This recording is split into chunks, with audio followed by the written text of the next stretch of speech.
I'm going to call you out, Miss FireFae. You call me out every time. You're very welcome, hon.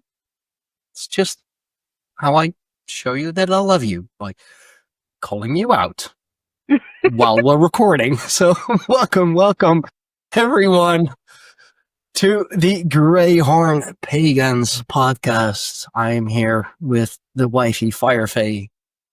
Hey guys.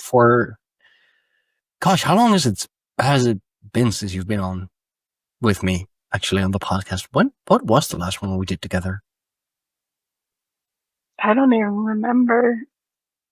I'll have to check. It's been a while. But with us, we have a wonderful guest, Miss Scarlett Seaback. Am I saying that right? No, but that's okay. Nobody does. Oh, shit. Of course it is. The one time I'm trying... honey. I could have told you that. The one time I tried to, pronounce a very German spelled last name. I tried to pronounce it in an American way. It's like, well, actually, it's like, oh, of course it's something different. Okay, I married into it. I really don't care. But you did ask. I tried one time, of course. Anyway, thank you for joining us. And yeah, for those who may not be familiar with you or your work, just introduce yourself. Who are you? What do you do? What's your secrets? So hi, I'm Scarlett, and I'm very into human design. So I always start out with, I'm a 5/1 emotional manifester, and my specialty at the moment is something I call Astral Reiki. So what that is a form of Reiki where I actually astral project over to where my client is and channel Reiki energy through my light body instead of my physical body. So it tends to be a bit more intense than your regular distance Reiki session. I did that with your brother, honey. That's what I was doing with Dawa. That was what I was doing with him. Oh. Yeah, I think a lot of Reiki practitioners do it and don't necessarily know that that's what they're doing. So we just don't advertise it as much, but we do have people like you who do, and we are thankful. So, damn, through your astral body. Okay, so how does... So I basically project myself to you and give you my Reiki that way. That's why I said, if you feel my energy, tell me, so then that way I know I'm channeling it correctly. Okay, see, hon, this is why I wanted you on. You know about this stuff. I'm just here like, that sounds spacey. It can be. You do it enough, though, and you can just go in and out as easily as blinking. Okay. Well, luckily I'm here with 2 practitioners, so that saves a lot. I definitely can see that blank stare on your face that you have no idea what we're talking about. No, which is why I'm really happy that you're here to pick up where my mind is just like, this is... I don't get it. And you do this professionally? Like you have your own company, own business? Yes. It's called Your Abundant Design. I actually do Astral Reiki and crystal consultations and human design readings. Sorry, you said crystals and my eyes just went big and I was like, yes, of course. Well, I actually have a crystal grid going right now for this to help facilitate connection. So, I definitely want to join that group now. Oh God, here's the pagan trapped in between 2 crystal girlies. Well, it's a good thing that your oldest isn't on here because he'd be the same way. So, Yeah, I mean, both our oldest and the middle one. She loves that. She loves her witchy girly stuff. So crystal consultations. What am I? What? So I know about crystals. I know about the power of crystals. I married a witch, so of course. But how does a crystal consultation work? So a lot of people will buy a crystal and just for an example, I'm going to use my favorite crystal. They'll buy like a piece of fluorite because they've heard that fluorite is grounding and helps you concentrate. So they'll buy the piece of fluorite and they'll put it somewhere where hopefully they're going to concentrate. And then they'll just kind of leave it there and they won't really think about what they're doing. And they just hope that it will help. But they end up with a lot of questions about how the crystal actually works and how to make it work better. And like, do I carry it with me? What happens if it breaks? And like a lot of questions tend to come up when the further down you get and the more crystals you own, you want to know more about how to actually use your crystal. And so that is my specialty. And it's like I teach people how to cleanse and charge and activate their crystals and how to really connect with their crystals and just any questions that they have about, you know, how to actually use this thing that you bought. That's really my specialty. So I basically do the same thing with you, hun, but I do it for free. She charges. Right. Well, I did it for my family for free. Well, that's like where there was this book that I remember growing up with. It was crystals, and it gave you every single detail about crystals, like the structure, what it was composed of, Yes. the chakra that it was connected to, Mm-hmm. what is best used for, how to activate it, and that book is so hard to find now. The last time I found it was for like $50, and it's like, I told you about that book, hon, because it told you everything. Remember how thick it was? It was like 800 pages worth of knowledge. Wow. Yeah, I believe. Yeah, I love that book. I really want to get that book again. It's Crystals and Their Frequency by Rainbow, I think. My mom has it in her studio, but I don't have access right now. But I know exactly what book it is. I'll look it up later to a fact check. You know, I can actually do that real quick while you guys are doing this thing. I'll mute myself so you're not hearing my clickities. I'll be right back. Oh yeah, sure. But yeah, I'm definitely one of those, and thankfully FireFae does educate me about it. It's like, oh, you should get that crystal because you know it's helps with that. It's like, okay, and I'll just indeed, you know, just put it in my pocket and be like, okay, so this is gonna help. I mean, she's telling me it's gonna help, so I'm gonna wait till it helps. And I mean, I know crystals have power. I know they have their own vibration. I know that, and I actually like your opinion on that. A lot of people consider crystals to be like their own living being. Yes. In a way. Yes, absolutely.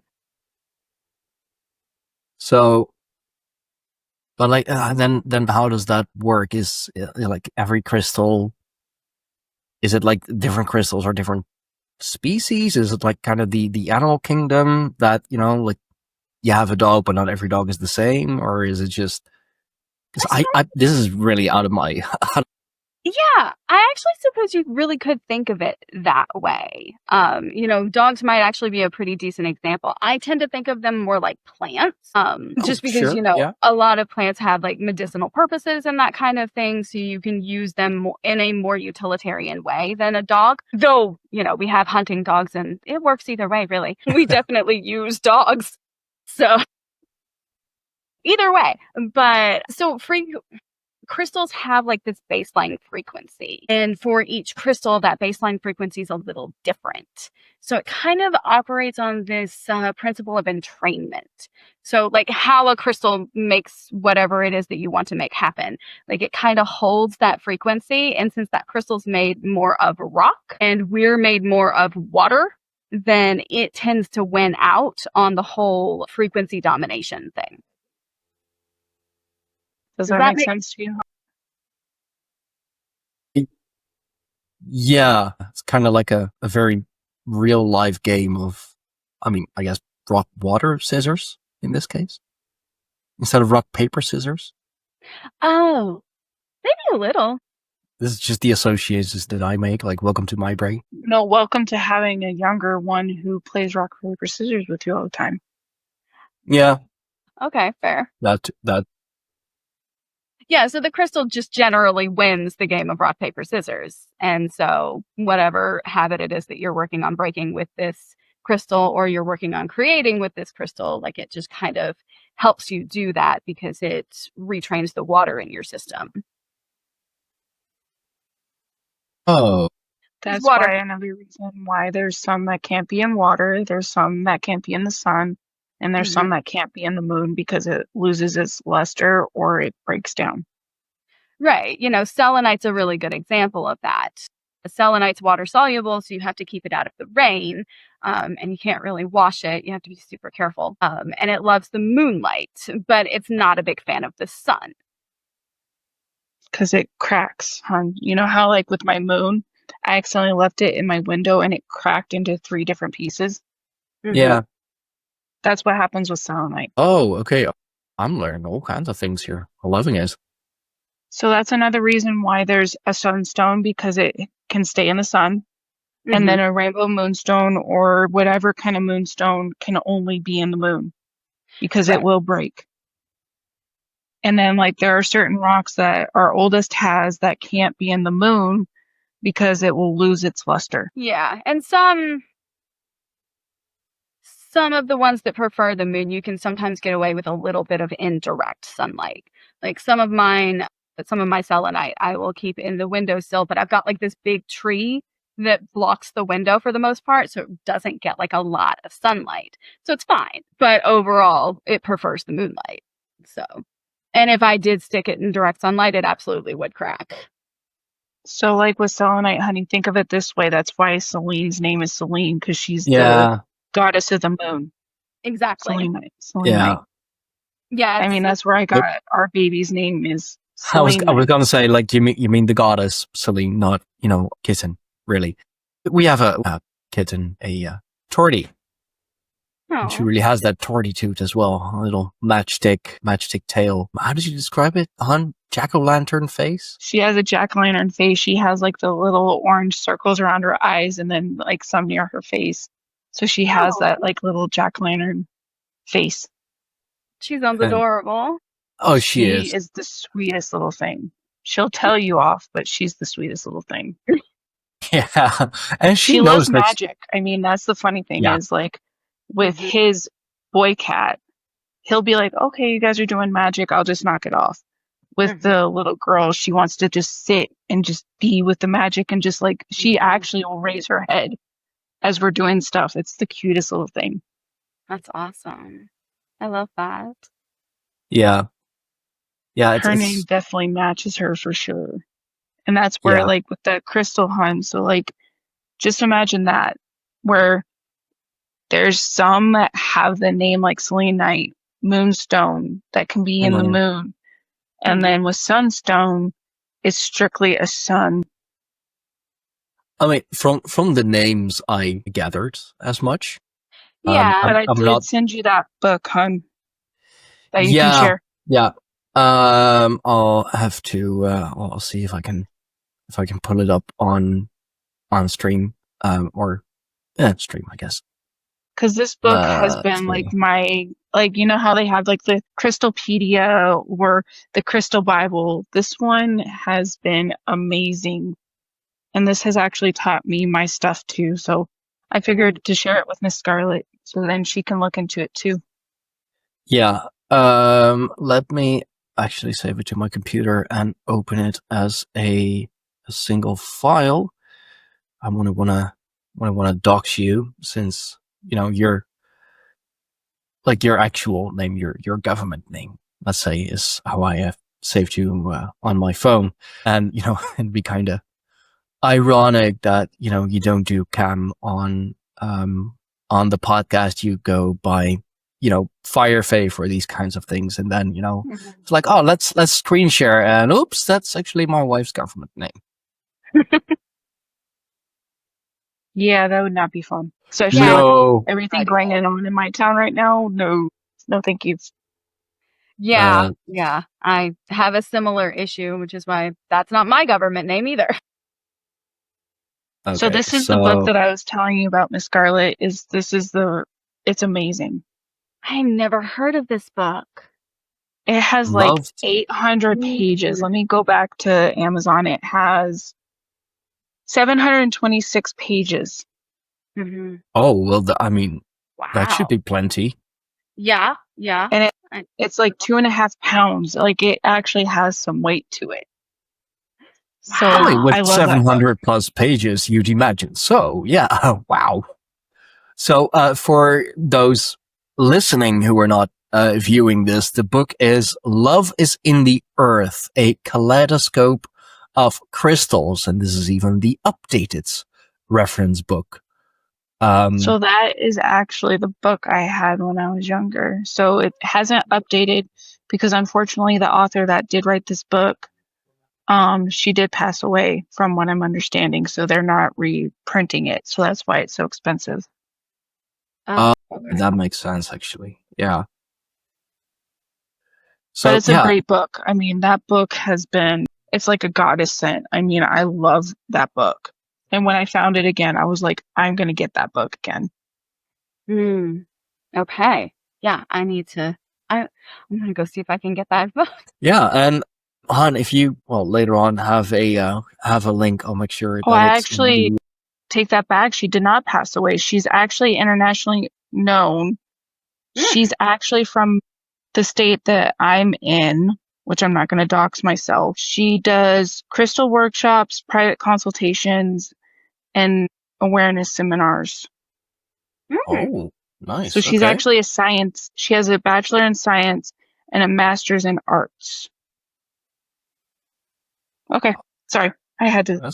No, that's all right, love. Whatever links you have for the book and for the author, send them to me. I'll make sure that they're up in the description box down below, so that everyone may join in this and having fun. So do you want the two? Because she actually has two. Of course, she does. Or no, there's like more than. I mean, this author has a lot. Do you want both of them? Whatever you can find. Okay. I mean, I will look. You guys continue talking. I'm going to mute myself.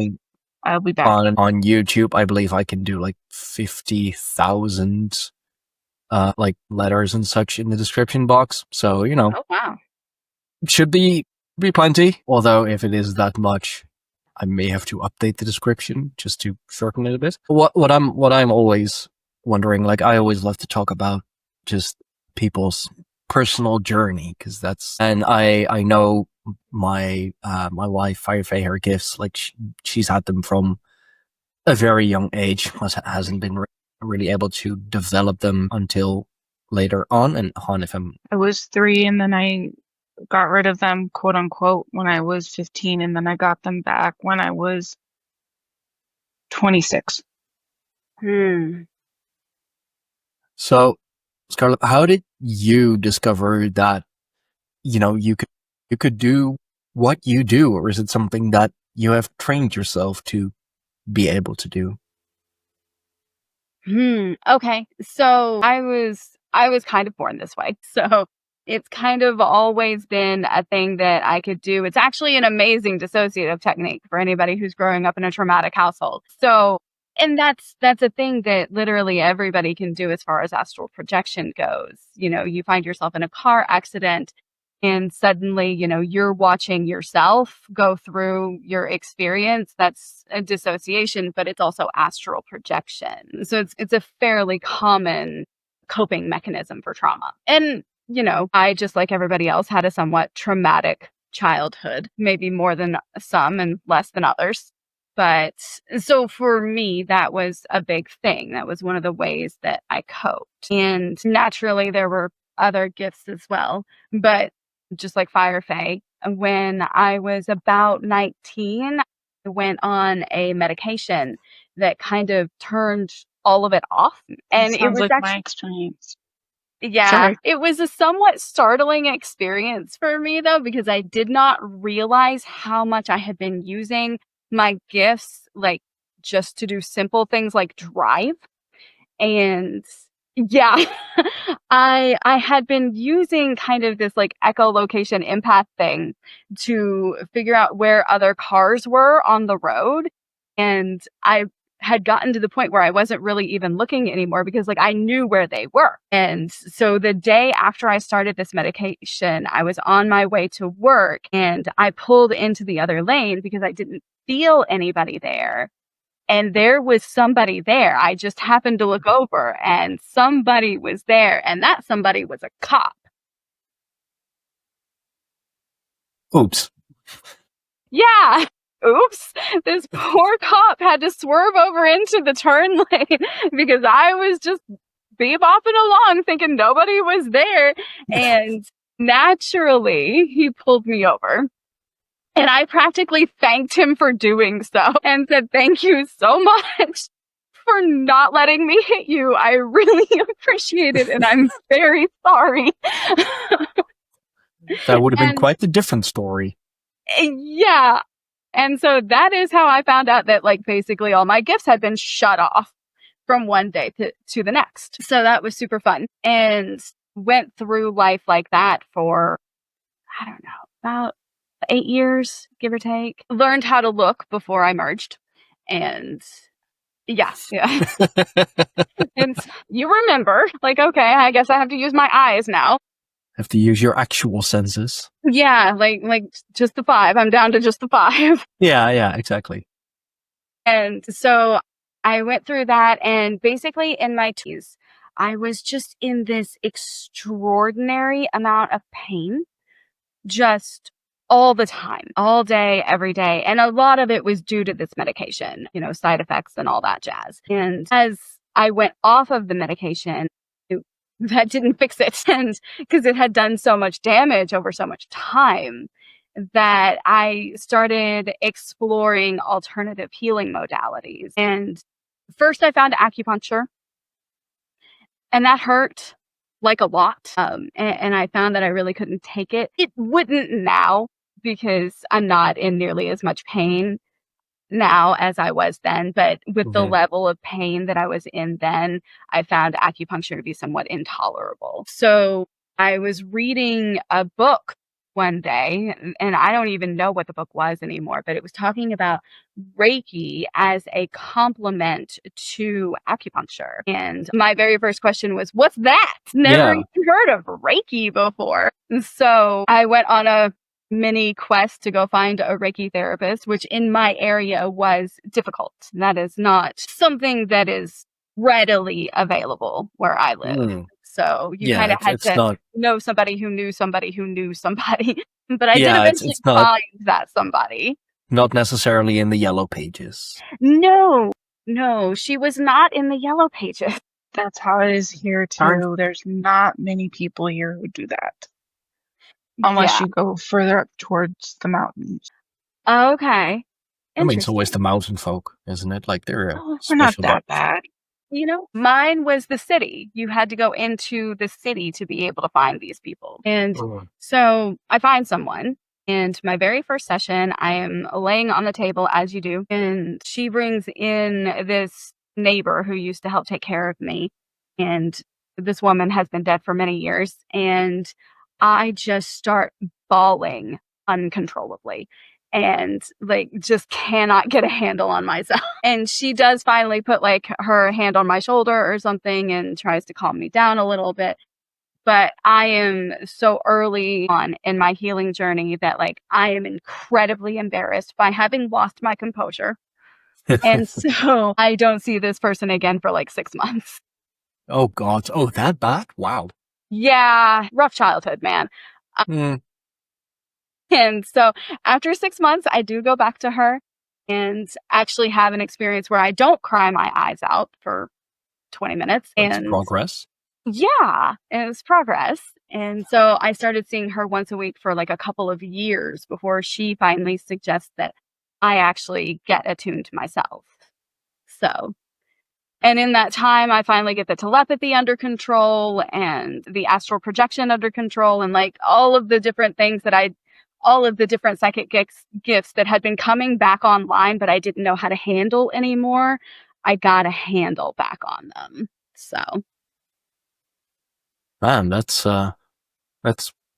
quite the journey. It's quite the ride, and I've heard that several times before, and a lot of it having to do um with medication as well. I've actually had an herbalist on the show. I can't really remember her name, but she goes by the Fed herbalist. And her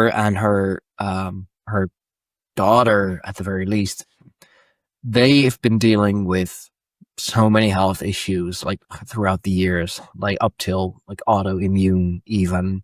And the doctors, they were prescribing this and prescribing that and this kind of therapy and that kind of therapy. And as modern medicine so often still does, just dealing with the symptoms, not with the disease itself or the affliction itself. And it wasn't until she started looking into herbalism and natural healing that she was really able to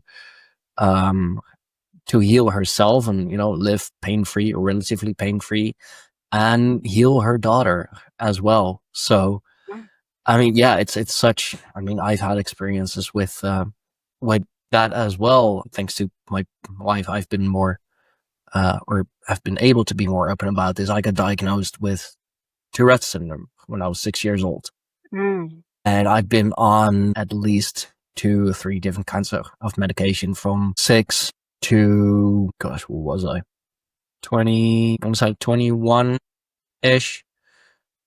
And at least the ones that I was taking, like from 14 to 21, I mean, they worked, just not for the thing that I was taking them for, which was, it's great. I was using them for just behavioral issues. And I mean, yeah, they turned me into a zombie, but they didn't fix any of the issues that I had. And I was up to like almost adult dose at like 15, 16 years old. Yeah, that's love modern medicine. And I think it was at 21. I was still living in Hoofddorp. Yeah, 21-ish. That I was just like, what? I'm just gonna stop taking it. Like, no, like slow build of whatsoever. Like, I fucking hate this shit. Fucking done. Also because I was like, I'm really, or at least supposed to rely on this medication to like keep me in check, keep me in control. What am I learning from this other than, oh, I need to take my meds?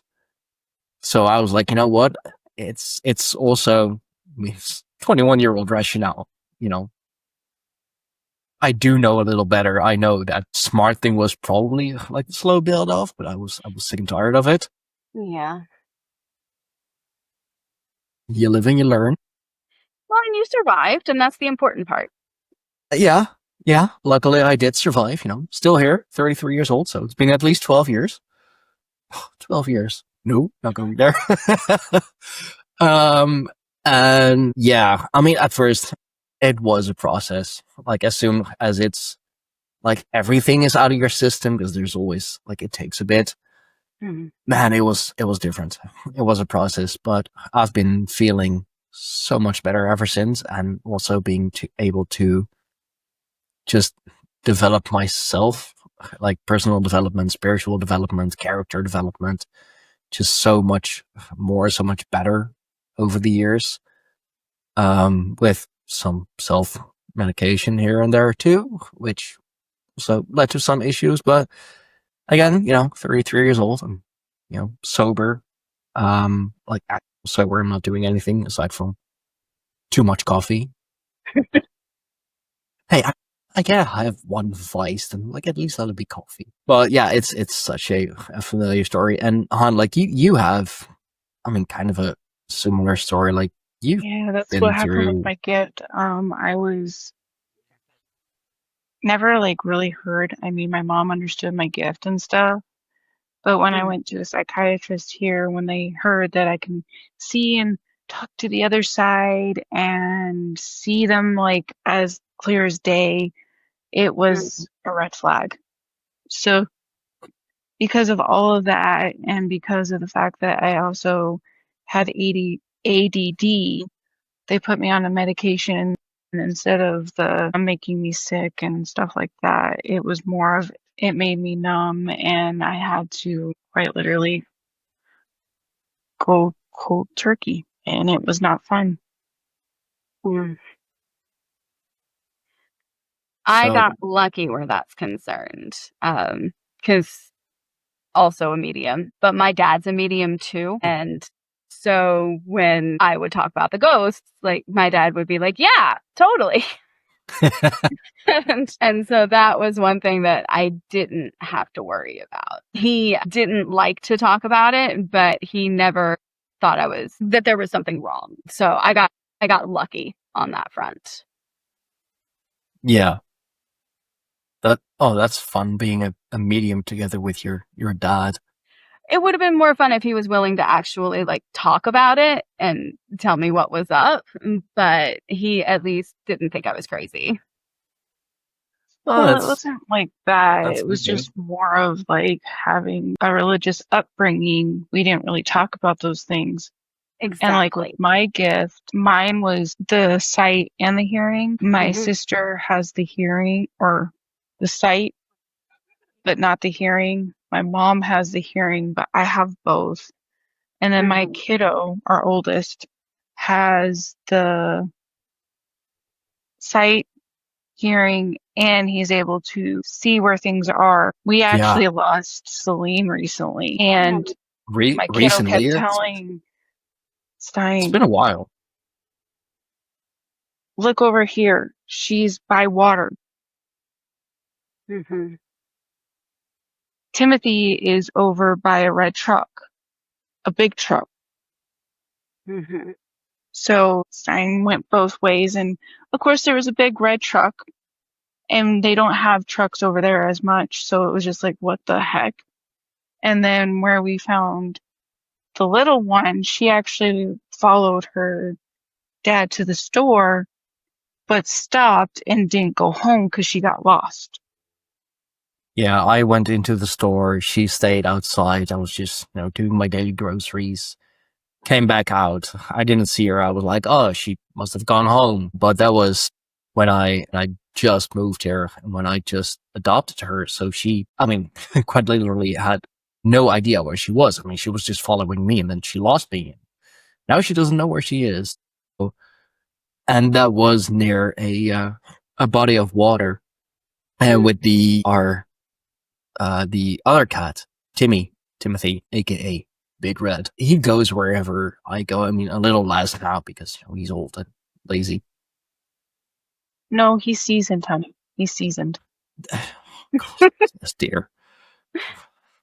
And I married her voluntarily, I have to say. But so her kiddo, our oldest, he kept, or you keep telling me, no, it's like a truck. It's a big truck, or like a pickup truck or something. And I was like, honey, it's the Netherlands. Like, I'm looking around here.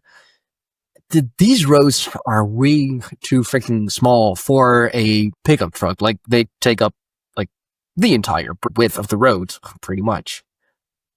So, I was like, okay, fine. I'll walk around, keep him near you, and let me tell him, do like kind of the extrasensory hot cold kind of game. And lo and behold, like the parking lot. The corner. You turn Yeah, the corner. no, it was right the parking lot at the other end of the road.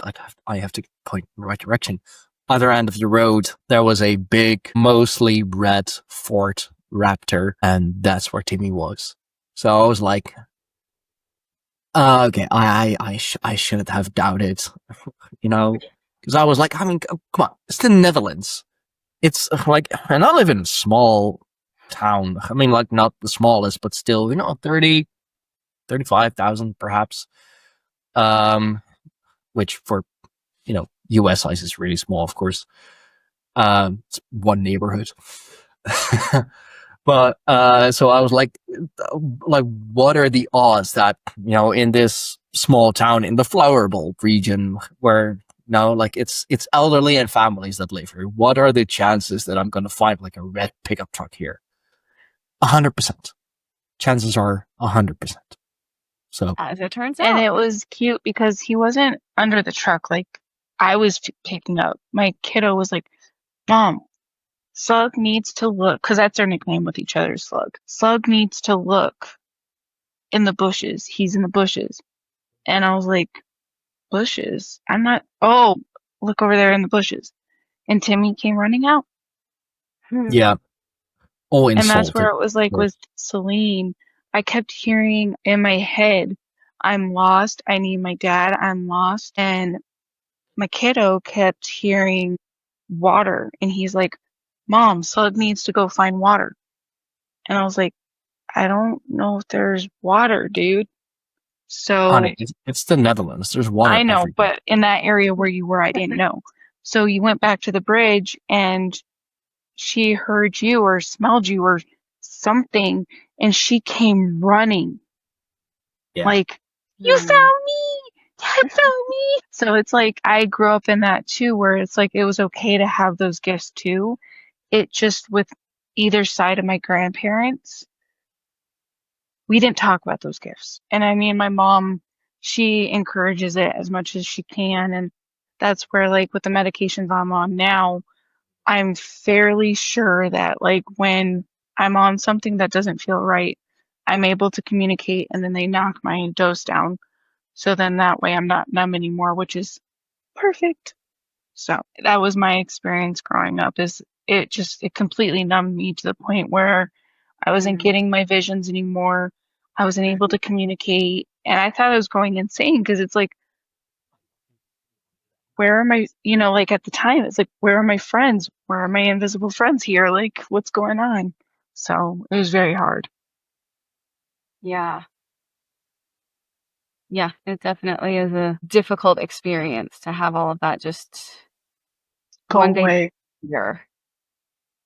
And it wasn't even just like a gradual like disappearance of my gift. It was more of like I took the first dose and they were gone.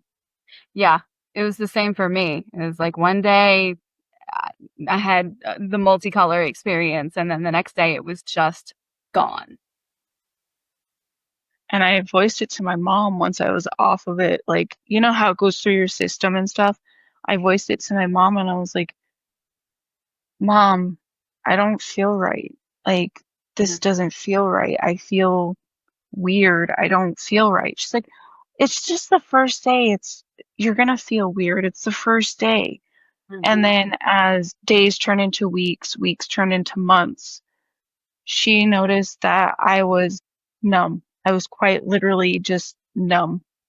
I wasn't having any emotion. I wasn't having the typical teenager angstiness, as she puts it. I was just numb. I would just look at her and I was like a blank slate. And she's like, you know what? We're not going back. And she, at the time, because you didn't know any better, she quite literally flushed my pills down the toilet. And that's how I was off my pills. I mean, that's like with him, like with Stein, I didn't have the gradual thing. It was more of one day I was on it and the next day they were on the toilet and gone. That's intense. Well, the way that, and that's what sucks so much is that person that I was seeing, my gift never came back. Like I was seeing it, but I was kind of not. I was kind of hearing it, but I was kind of not. And I'm sorry, honey, I know this is a very touchy subject with you, but when we were in the process of losing his brother, it came back full force, like full force.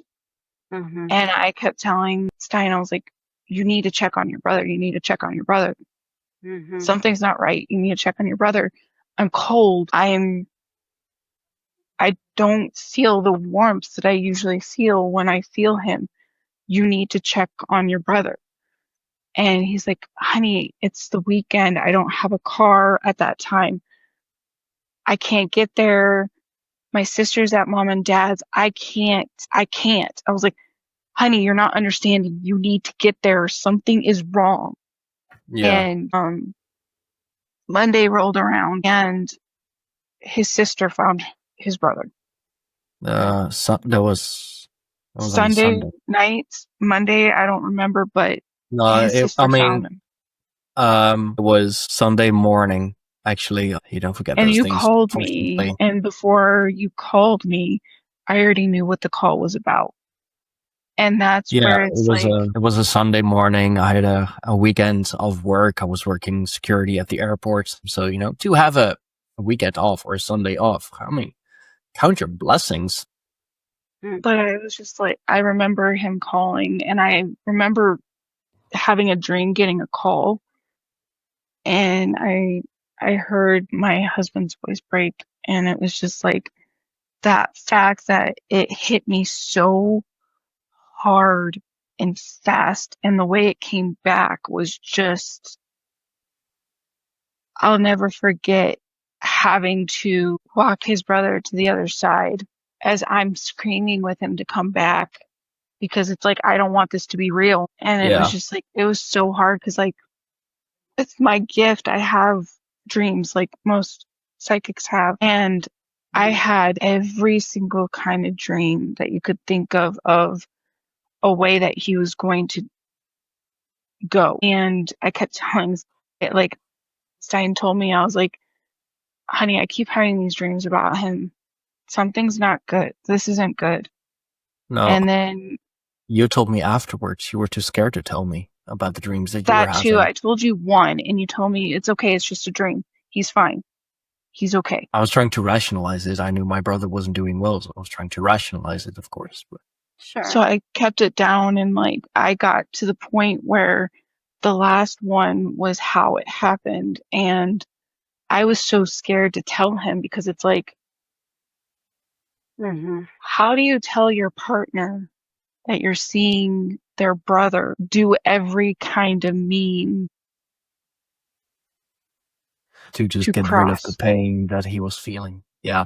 So it was too much. And that's like how my gift came back. And it was just like, over the years, I've had like the little subtleties, but when his brother passed, it came back, and it came back in full force. And it's never slowed down since. Yeah.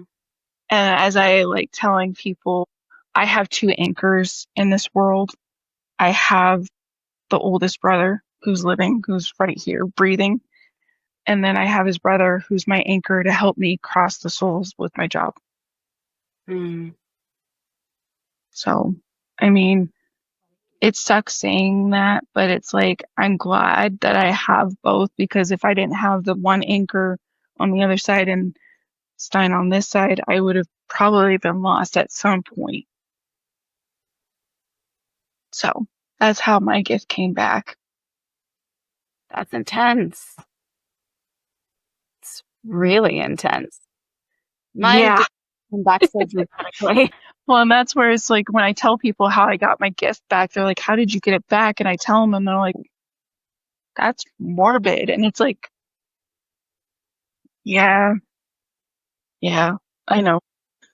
It's kind of the nature of the work. I mean, I don't know that it's necessarily morbid. It's certainly intense, but it's what you do. But the first person that I crossed over in a long time was his brother. And that's where it was so hard, because I shouldn't be walking him down that path. I shouldn't be doing that. I should be congratulating him as he's walking the stage with his schooling, or, handing Stein a tissue as his brother's getting married, and, all this stuff. I should be doing that. I shouldn't be walking him down the path to meet our ancestors. So, I mean, that's how intense that was. And people say it's pretty morbid. And it's like, guess that's just the nature of the beast when you're a medium. It is. And with your gift, it's different too, because you see the frequencies within the stones. I just feel the feelings. Mm-hmm. Sorry, I didn't mean to go off on a morbid path. Sorry, guys.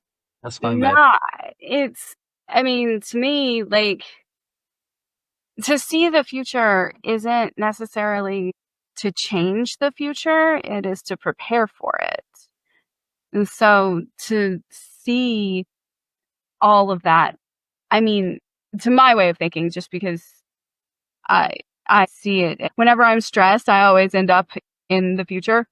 And well, with astral projection, time's not real, so you just end up wherever you're thinking about. True. So you future tense and then you're in the future. It's a conversation that I've had with my husband a couple of times where, he will know something's going to happen. So he does like everything that he can to prevent it from happening. And it's like, but that's not why you know. You know to prepare for it to happen, not to stop it. And so, I mean, to me, that was his choice, and it's a beautiful thing to me that you got to be there to help him cross. Yeah, I mean, it's hard, Oh, God, yes. I mean, just like one of the hardest things in the entire world. I mean, with my grandfather, he basically walked himself. My grandfather was stubborn in this life. And when he passed, he basically gave me an indication that he passed and he was gone. It's like, I'm quite literally supposed to help you walk. And my grandfather's like, not this time, not this time. And that's the thing that I got as a message, not this time. And I didn't understand what he meant by not this time until I had to walk Stein's brother. And what was hard is recently I found out that my best friend had passed. And I thought I was losing my gift again because I didn't feel her cross. Mm. And I still to this day don't know what happened to her. All I know is based off of her obituary. And it sucks because it's like, I feel like I'm losing my gift, but then I hear his brother playing his day like, no, you're not losing your gift. She's just not ready to talk to you. And Exactly. that's where it's like, but I want to talk to my best friend. I want to talk to my sister. And that's where it's like, in those moments, I feel like I'm losing my gift. If that makes any sense. It does, and I can see how you get there, but to me, it just seems like you're not the only person in this scenario. She also has the free will to talk to you. It's kind of like making a phone call. You can make the phone call, but it's up to her as to whether or not she answers it. The answer for the call that she's taking is somebody in our lives that I'm trying to quite literally tell her she's the very person that you were trying to avoid. Mm-hmm. So that's where it's hard to try to get that message to her. Mm-hmm. So that's where I'm struggling with my gift right now. And I don't know if it's my emotions because of how I found out. Man, I've turned this into a morbid conversation. I am so sorry. That's all right, love. That's all right. I would have said something.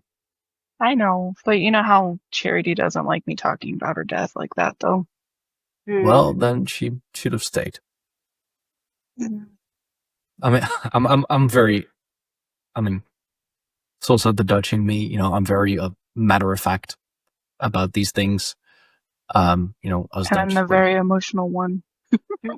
Yeah. I mean, that's the beautiful part of our relationship. I don't have a gift like you both have. Oh, you do. You just haven't found it yet. Yeah, I guess. I do have well, let's say I believe I do have a better understanding of things. But I'm Dutch. I'm very straightforward. A lot of people call us blunt, and that's where our relationship is so incredibly fun. Like, she is the very emotionally gifted one, and I'm just, that's the way it is. Yeah, but And honey, when you say that, you get a smack upside the head every time. Yeah. And but since I'm also so incredibly stubborn, I'm saying it again next time. I mean, that's like, your gift is so pretty, and I wish I had something like that, Miss Scarlett. I really do, because it's such a beautiful gift to be able to see those frequencies and those colors that I can't see. And that's what's so beautiful about your gift. Well, it's a double-edged sword. Yes, I can see the light, but with what I do, there's a fair amount of darkness as well. It's not all rainbows and sunshine. When I work on people, yes, sometimes it's just as simple as, say, clearing out your chakras of stuff. But, sometimes people have attachments that you have to deal with and parasites that you have to, I'm going to go exterminate. That's the hard part. That's why with you can do it. With me, I can't go past those parasites. So that's something that you have that I couldn't do because of my empathy. Oh, yeah, no, my empathy does not extend that far. It extends, but to me, it's like if somebody's hurting somebody else, they kind of lose the right to continue existing. We need to stick her on someone in our own lives, darling. No, honey, we'll take care of that one. We'll take care of that one ourselves. But no, I was just being silly because that's where my darkness came out. I was like, ooh, hold up. I know, but I do share that opinion. Actually, if you hurt someone else in a maleficent way, and if you're consciously doing it, then you have forfeited a couple of rights. Let's say.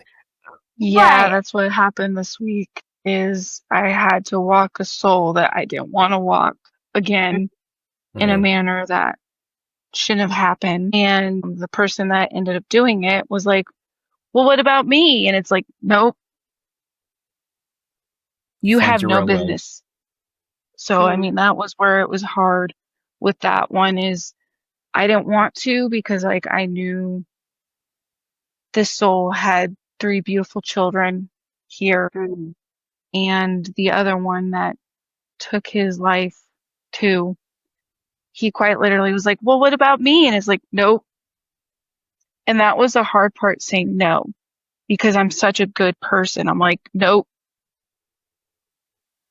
I can't.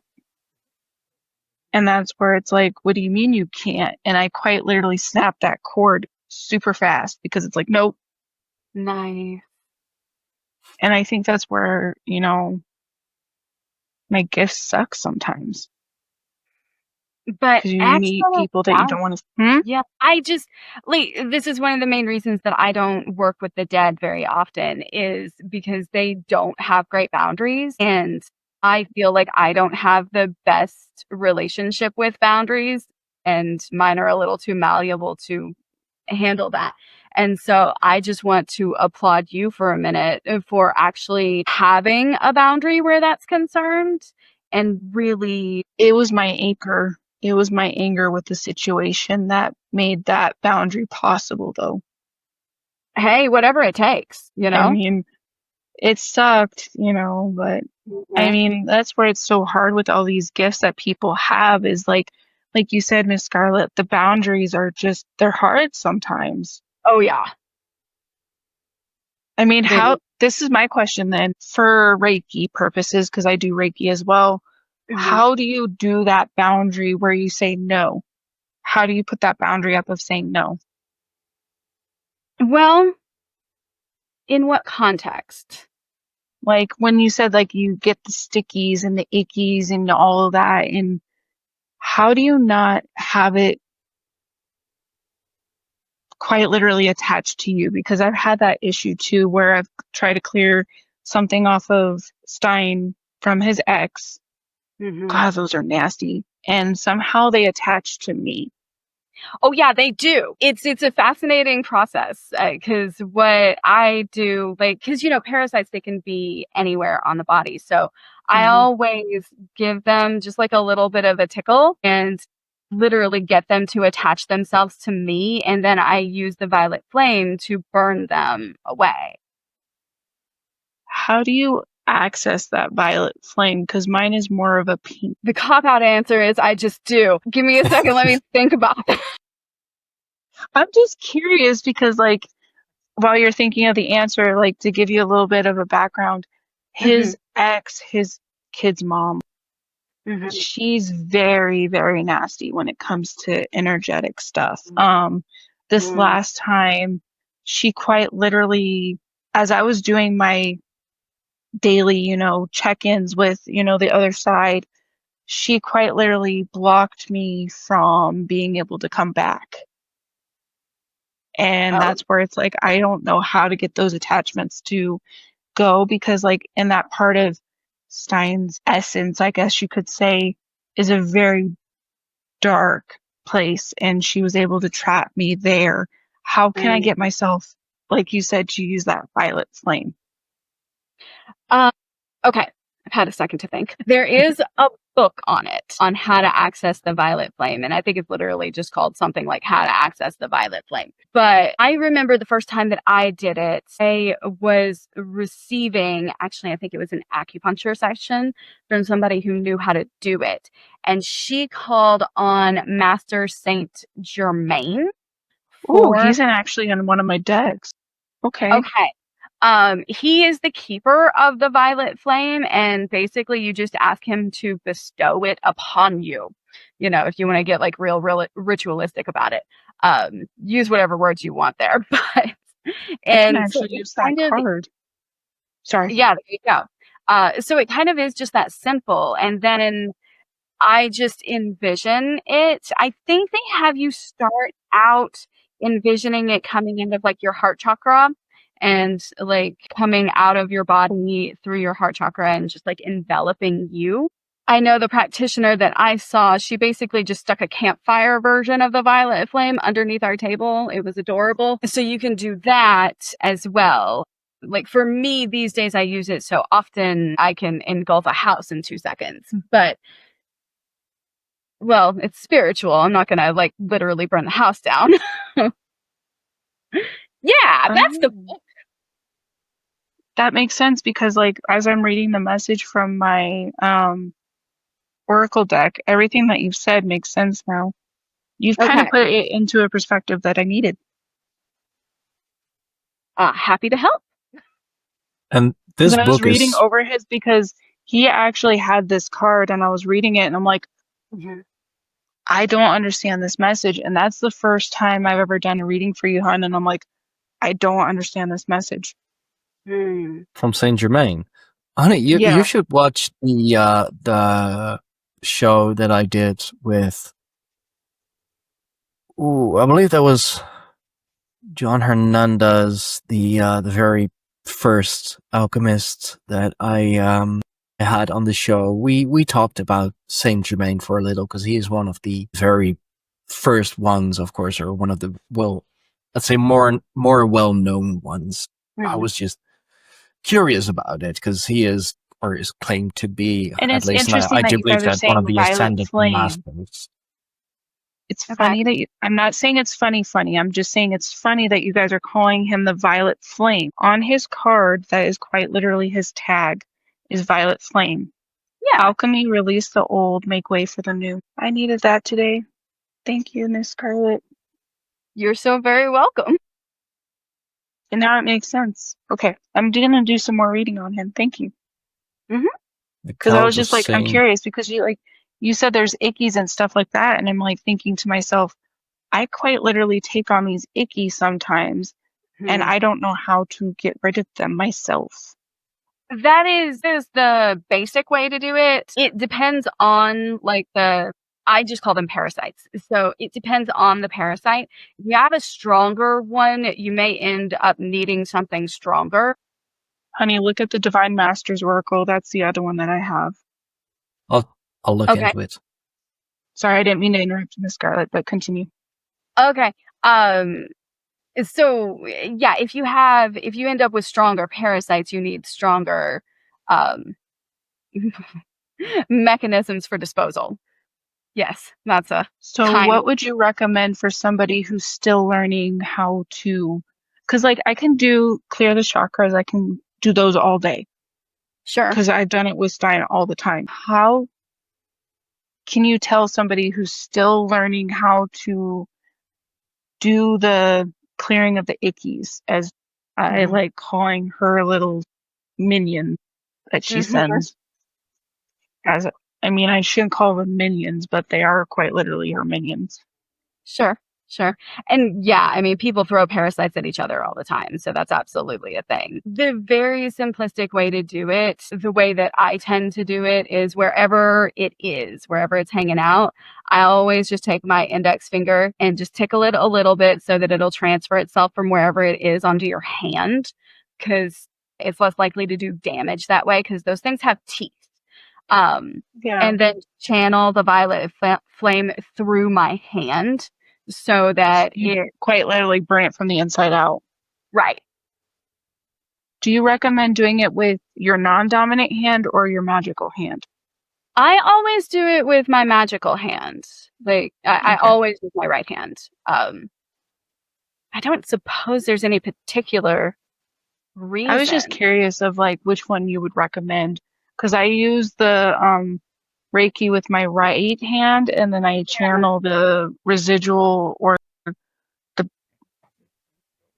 not so nice energy into my left, because that's where I've been told to ground it.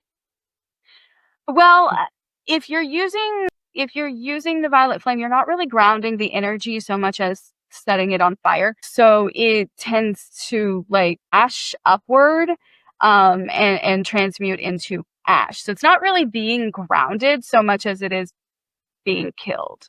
So Okay. that's a So thing to with keep in mind. her stuff, when we quite literally take them off, because he's had to take them off me plenty of times because Mhm. they manifest. Mhm. They have a smell. Is that normal that you smell something with those? I don't, but I have a very, very weak sense of smell. So that Okay. doesn't mean anything. Because you've smelled them, and so is the youngest. Mm, It would yeah. not surprise me if they would smell because they sure look like they smell. I mean, parasites, you don't associate them with, the smell of roses, let's You say. do not. No. No. No. So I'm just trying to like learn more, because like the person that Mhm. I got my Reiki from, it was a very quick 1-2 class, and then that was it. So like I'm trying to learn how to do it again, because like with me being a death doula and a death coach, Sure. I'm offering that as one of my services if they choose Mhm. as an optional thing. And I Yeah. want to get better. Is there something that you would recommend? So your Reiki is only as good as the energy you're channeling.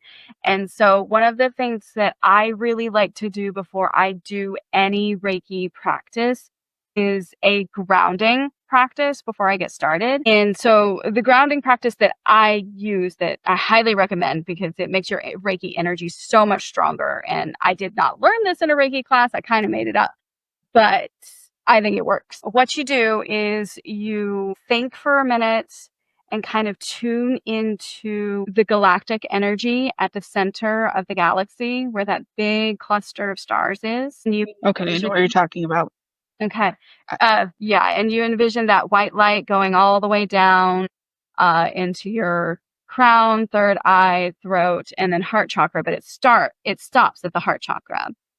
And then you envision that big ball of fire that's at the center of the earth and envision a red light coming up through there, going through your root, solar plexus, or sacral solar plexus, and then hanging out again at the heart chakra. And then as that red and white mix together, they kind of make this golden light at the center of your heart chakra. And then that golden light moves down through the red light and up through the white light. So it's all gold and it's all interchangeable and it's all intermingling. Makes me wonder if that's why I only see my pink and I haven't seen gold yet. Maybe. The pink light tends to be associated with the rose line. Because that's how I was taught when I was younger. Because I've always had the gift of healing touch, Sure. as my mom put it. I'm just trying to figure out how to I don't want to say mature it because it sounds so weird, but how to make it stronger. So what you're saying makes absolute sense.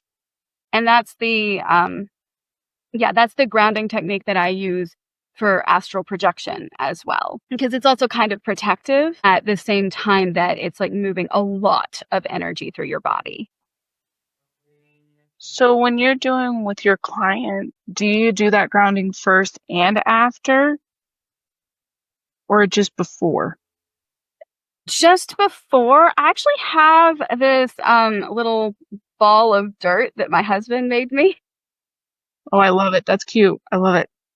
And that is what I use after. He's an alchemist. He called it something, and now I can't remember what it's called. But it's an excellent little grounding tool for after you're finished. And I always use that after my sessions. I'm honestly curious about getting one of those if I'm going to do that on my clients for the end of life stuff, because there's a lot of everything when you're doing that stuff. So I was just, that sent chills. I like it. He made it himself out of the dirt in our front yard. So I could do it like with the dirt in my yard. I wonder. Yeah. Yes. I can ask him what it's called, because I'm sure there are instructions online about how to make it, and I can email you guys and let you know what it's called. That is so cool. Please. I'm like got chills. That is so cool. Oh, I love that thing. It's amazing. So I've learned a lot today that I didn't even think about. That's why I invited you on, babe, because I knew you were gonna like this. Even though I just totally put my personal stuff into it. No, gosh, this is one of the easier shows that I've done in ages, where I can just be like, I'm just gonna, just do your Well, that's do your how I thing. met my best friend through Horrifying History. Is you sat back and you let the girls take the show. Yeah, to a true crime podcaster and a spooky gal who loves everything supernatural, and then there's me, who is supposed to be the host of this show. I mean, that's like where it's like, I'm glad I came on today, because I was like feeling all kinds of icky, and I came on and I've learned a lot that I needed to do within my own stuff. See, hon, that's why I keep telling you that whenever I have someone that I know you're gonna like, I'm like, hon, you should join on this one. I was like, yeah, I'll see, then you don't, or technology stops us from doing so. It's like, I tried for 30 freaking times. Today there's been like a huge echo, so I know that the universe is not keen on some of the things that we've said. Well, I mean, I'm just glad that we haven't had the technical words like, no, audio's gone. Don't. Don't say that, because it's gonna happen if you do. Well, I'm not wrong. Yeah, and it was storming like crazy earlier here today. I was a little worried that might be an issue, but now blue skies, so we're good. Nope, same here. I mean, there's wind out there, but that's about it. I can see the sky. Like, it's dark here already. I suppose it is. It was dark when I got on. It's a little over 9:30 at the moment. Well, you are in the future, hon. That's true. You are. I like telling people that, because like I traveled to the future to talk to him, and then he travels to the past to talk to me. Yeah, so like whenever anything happens, like I do try to warn her, since I am in the future. I can predict the future. It's like, well, no, it's like you kind of warn me, because usually if you have something happen to you, 9 times out of 10 it happens to me over here, because of our synchronicities with everything. That also happens, and it's very often gravity related for some reason. Gravity? Oh, it is. You don't even warn me that you trip, and the next thing I trip, and I'm like, okay, did you trip? Yeah, I meant to tell you. Sorry. Yeah, I'm clumsy, and she has a low center of gravity. It's Works kind out of fun well. when I trip, and I'm just like, oh, he must have tripped early. Oh, hon, I forgot to tell you I tripped. Well, at least he gets around to it eventually. Yeah, that's true. That's true. But I mean, that's what's so fun is like, I just like hearing, like, with our guests that we do have like this, I like hearing the different kind of gifts that people have, because I know based off of what I've learned with my psychic abilities, mine is completely different than most other psychics. Not everyone has this ability. So mine's different than most. I mean, I talked to a medium here and I told them exactly what I do, and they're like, "You get to do that? What? Man, How?" you could do that. I had to do something similar to that last weekend. And like, it was one of the most heart-wrenching experiences I've ever had in my entire life. And no, there's not enough money in the world to do what you do. It's hard. I'm not going to lie to you. It is hard. Like, But the way that I like telling people what helps me is I quite literally have Stein here holding my hand on this side of the veil, making sure that I'm grounded. Because, like, I'm like, okay. Because, like, I start feeling it. Like, I'm like, okay, hon, I feel like someone's going to cross. I need you to ground and help me here.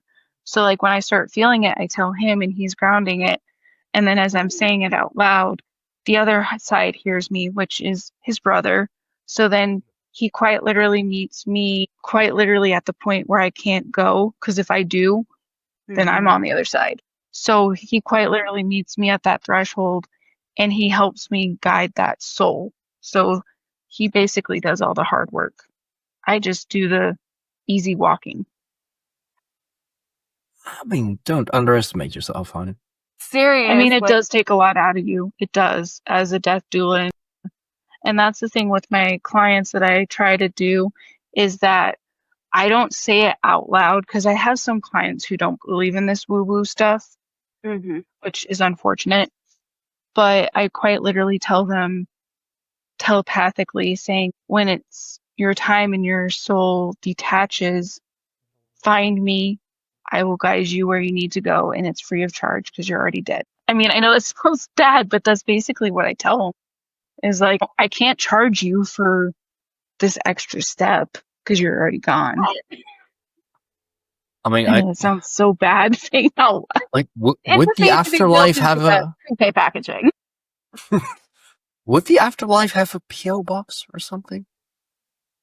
The only thing that I get back from that for the payment is, thank you for reuniting me with my, sometimes it's a dog, sometimes that's a cat, sometimes it's a bird, or it's even a husband or a wife. And that's my payback, is thank you for reuniting me with my love. See, I am going to cry right now just you saying that. Like, I just couldn't. Like, no. I mean, I had to do it for one guy who died on a motorcycle on the way back from somewhere last weekend. And it was just, I mean, I just sat there and cried for like an hour. I just can't. So the next time that happens, Miss Scarlett, just reach out to my energy and I'll help you. I'll make it feel better. Thank you. I'll forward some like contact details back and forth, since I'm stuck in the You're middle. Anyway. the stable one here. If that's saying something, if I'm the stable one, holy shit. Well, it's like, it's interesting because, like, there has been a time where I didn't feel a soul starting to cross, and you've actually picked up on it, and you're like, hun, someone's quite literally knocking. Can you open that? They're bugging me. Can you open that, please? So, I mean, that's like, I think that's your gift, is you're able to sometimes feel it before I do. That certainly is a gift. It's kind of like the Guns N' Roses song, you know, knocking on heaven's door. Well, you're knocking on my door to make sure that I'm actually, like, aware. Well, yeah, you drift off to God knows where. Can you blame me? The other side's pretty cool. I mean, it really I love making the correlation. It's quite literally like the movie Coco, The Land of the Dead. That's basically what I see. Is you always bring it back to that movie. Well, that's the best way I could say it. It's quite literally what I see when I see the other side. With all the rainbows and the colors and fair, yeah. The sugar skulls. Yeah. I mean, everyone has a different one. I mean, that's the best way I could describe it. I'm not Mexican by any means, but But That's they the got a best way I lot of can stuff describe it. right. They did. That's Yeah. definitely something that, well, and like with the Book of Life, I feel like they didn't get it exactly, but Coco got it to a T. Pretty close. Yeah. And that's what like it's so cool is because like I can't say the term that they use for spirit guides. I'm not versed in Spanish, but Mhm. that's quite literally how I see Timothy and Celine when they're on the other side, is they're rainbows and Mhm. colors. I mean, Yeah. I don't want to describe yours, hun, because yours is kind of morbid, but you know, everyone's different. I mean, yeah. I mean, Miss Scarlett, I can see hers being on that other side. She has the violet color. She has green, teal. I mean, those are the colors that I see. Hmm.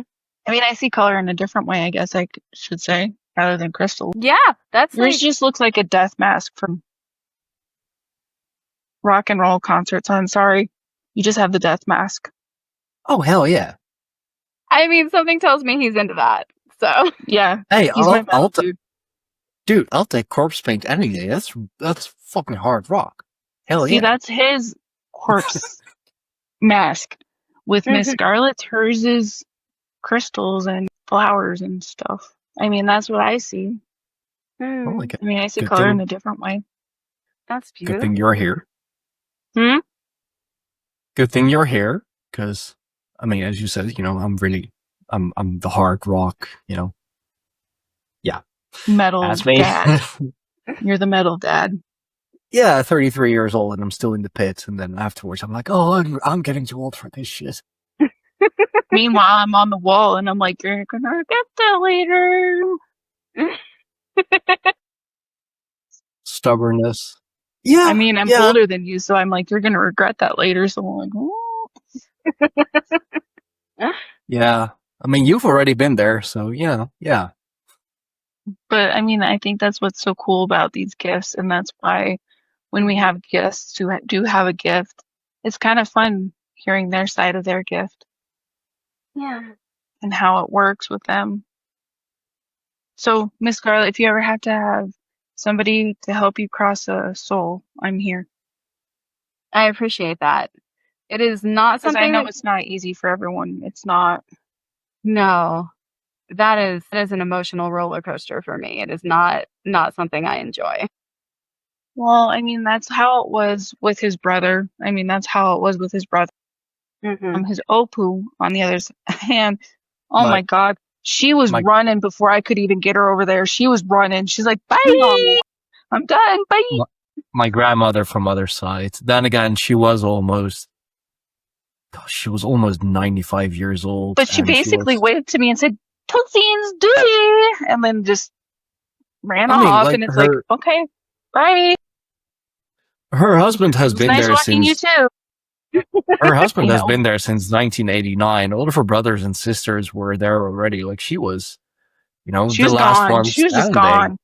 I Mm. Oh mean, she yeah, basically, like, I was starting to walk her, and then she let go of my hand and said, don't, Tootsies, doody, and just took off into the wild blue. And I was like, okay, bye. Nice walk. Yeah, that was great. Yeah, Usain And by Bolt the it's who? time kind I of Never got met her. yeah, but by the time I got there, my grandfather's like, took you long enough. It's like, well, she quite literally ran off. Couldn't find her for a minute. And I see her embracing Opa, so there's that. So I mean, That's that's what the funny part was with her. It was just like that, you know, happy reunion. Everyone was excited and everyone was just, you know, giving yeah. her the applause. Mhm. And that's where it was so different with his brother Sure. is when I was walking him, I remember I was crying, begging him to come back because I was like, I can't, I don't know how I'm going to be able to handle your brother. You need to come back. I can't do it. You need to come back. I mean, I was begging him to come back. And then, like, his Alpo was like, Dawa, what are you doing here? Like, it was kind of like a different, they weren't Mhm. expecting it. it wasn't the overjoyed party that everyone has when I do it. It was more of like, why are you here? I mean, Well, it was sure. only He died it was young. only He died 27 old. years old. So And it was basically everyone had to scramble to get the lines ready because it was like, oh, you weren't supposed to be here yet. Let's muse our hair, let's flatten our skirt. You know, Mhm. everyone wasn't prepared. And I think that's where it was. That one was a hard one when I came back too. Because I Mhm. remember coming back and I was crying with him and I was like, you need to check on him now. Mm. So, I mean, that's where it's different for everyone. I mean, those sudden ones, oof, those sudden ones like you had to do with last weekend, no, those are hard because no one's prepared. Mhm. I mean, with my friend's sister, no one was prepared for that one. Mm. I mean, yeah, that was a hard one. That was a hard one to do. we'll Yeah. discuss that more in private. Part two afterwards. But yeah, Yeah, it was just, I mean, yeah, like another you hour and a said, half when we stop recording. Sure. 5 seconds. But I think that's like the hard part with being a medium is there's some that you don't want to do. Yeah. Absolutely. That's why I But don't on do that it. note, Yeah, if I can get away with not doing it, I'm not doing it. I'll be your guide. Thank you. I mean, And that's I'll be quite literally what I here signed up too, to do. So I guess. And I'll be here too, I Yes. guess. you'll be the one holding me back so I don't cross too far.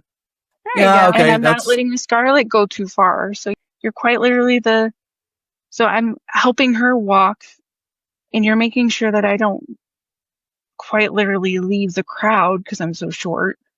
So we make sure that the Scarlett comes back. That's your Okay. job. I mean, I'm easier to find in a crowd. I'm tall. So, yeah.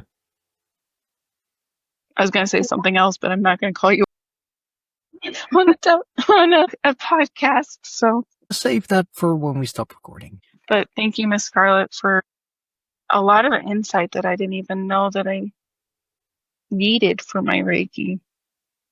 You are very welcome, and thank you guys so much for having me. Of course. You're most welcome. Absolutely. I mean, as I said, like this is one of the easier ones that I've done. Like it's just get FireFae rolling, and then it's like I can just Well, it's like you get my energy going, and it's like you can't stop me. I can't stop talking. Yeah, yeah.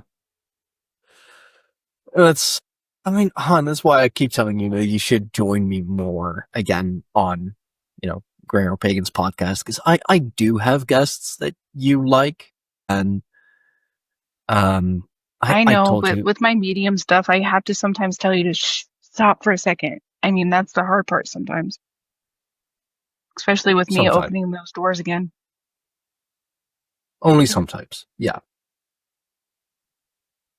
But you two could probably work that out, like some sort of signal or something.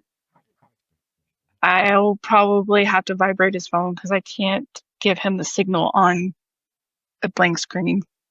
Fair. So I Maybe got to it figure out how to give you that Girl. signal when I'm on the show. That's assuming I'm paying attention. Mm. There are times where he's like me, where we have a guest or we're still recording, but still there's times where he has a guest on and I have to quite literally say some obscene thing to get his attention. And he's like, okay. Okay, maybe not then. Yeah, like, yeah. I mean, I've had to quite literally use a word that I shouldn't use on a cast to get your attention. I'm a man. I'm easily distracted by things. But thank you, Miss Scarlett. I really do appreciate the insight to honing my Reiki better because you are the one who's honed it better than I have. Well, thank you for what you do, FireFae, because it's pretty amazing. Like, yeah, I just respect it so much. Thank you. I mean, I don't hear that enough. I mean, some families it's hard. It is a hard profession. I'm not going to lie. It is hard. I know. I wouldn't trade it. I wouldn't trade it because the reunions are what makes it worth it. Hmm. That's what keeps me going is the reunions. That's beautiful. Not the what. What are you doing? Oh no, guys, we gotta get ready. Come on, come on. That part is. Hold up. Take her back for a minute. Take the soul back for a minute. Take her back. Gotta get ready. I mean, I think that's the hard part is when some of them are not even ready. Yeah. That's the hard part with what I do. Is guys, go back. You know, because then they have to get ready. So I mean, that's the hard part is bringing a soul back, kind of where it's in between for a minute, and then I get okay, we're good, we're live. Yeah. It's definitely how you know it wasn't expected. Mm-hmm. So. So that's where I'm offering my olive branch to you. If you ever have those moments again, I will be glad to help. Well, if you ever need any help with the parasite removal, that is a specialty of mine. So that's hey, really friend. And do it off air. Scarlett, thank you so much for all of this. I'm really trapped between like two crystal girlies, Reiki masters, and I'm just here trying to understand everything that's happening and everything that's Honey, being I'm not said. a Reiki master. I am a Reiki apprentice. Okay, fine. A Reiki master and a Reiki apprentice. And then there's me. You know, it's kind of two Reikis and a pagan. I forgot to mention. I always forget to mention that I'm a Reiki master, but I am. Just FYI, you know. Yeah. So yeah, thank you so much for coming on. Definitely, it gave me a lot to think about. Mm-hmm. FireFae and I will definitely try and change up the thing that we tried to do with the nasties. It's a good tip. Thank you. Yeah, for those looking to get some of your amazing advice, where may the good people find you? So you can find me at yourabundantdesign.com, or if you're just looking for the Reiki, astralreiki.net. And yeah, my website's definitely the best place to find me. I am not really on the socials. Good. That's very, very wise. You know, social media is it's a whole other ball game. I'll make sure that the websites, both websites, are up in the description box down below the video. Of course, I always want to make sure that my guests are well represented as well, because you know what would the show be without any guests? It's just me talking into the void. And I've done that plenty. It gets boring after a while. So yeah, with the risk of going into another, you know, whole other spiel. Han, any last words from you? Not that I can think of, and I'm trying to behave. Yeah, of course, for all our viewers, for all our listeners, thank you so much for watching. Thank you so much for listening. Do remember to like, share, and subscribe. And if you are already subscribed, double check if you have the notification bell on. I know that YouTube sometimes has a tendency to not send out the notifications. You know, it's just too powerful stuff for YouTube. That's what I like to say. You know, we're just too good. So YouTube has to nerve us. And if you are listening to this on either Apple Podcast or Spotify, do give us the 5-star rating. It's a small effort, but makes a whole lot of change, means a whole lot to us. For everything else, Greyhorn Pagans, Fight with the Greyhorn Pagans, Greyhorn Pagans podcast, go to our website, www.greyhornpagans.com for any further support. All support is more than welcome. Of course, go to patreon.com/Greyhorn Pagans, where you can get early access to all the podcast episodes, extra content, and of course, our esoteric book club. With all of that said, I am gonna go off. I'm gonna cut it here. Cut it. Yeah. See, I can make jokes. It's not all serious business. So yeah, thank you all for watching. Thank you all for listening. Have a good day, morning, evening, night, whatever it may be for you. And I will see you all next time. Bye-bye, everyone.